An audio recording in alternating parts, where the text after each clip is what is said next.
আসসালামু আলাইকুম। কেমন আছেন সবাই? আশা করছি ভালো আছেন। আজকে আমি আপনাদেরকে অন্যরকম একটা পটল ভাজার রেসিপি দেখাবো। যেহেতু পটলটা ভাজলে একটু ড্রাই হয়ে যায়, এই জন্য পটলটা একটু অন্যরকমভাবে ভেজেছি। চুলায় প্যান বসিয়ে আমি 100 ml এর মতো তেল দিয়ে দেবো। এরপর 2টা বড় সাইজের পেঁয়াজ কুচি দিয়ে দেবো।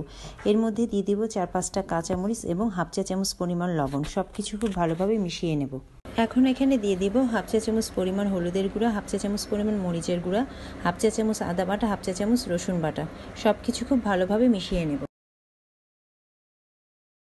মশলা ভালোভাবে মেশানো হয়ে গেলে এর মধ্যে দিয়ে দিব সামান্য পরিমাণে পানি, যাতে মশলাটা লেগে না যায়। মশলা কষানো হয়ে গেলে আমি পটলগুলো দিয়ে দেব। পটলগুলো আমি শুধু একটা করে স্লাইস করে নিয়েছি।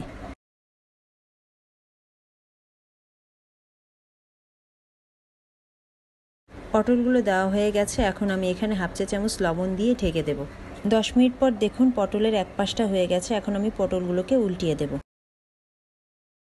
খুব সামান্য পরিমাণে চিনি দিয়ে আবারও ঢেকে দেব 5 মিনিটের জন্য।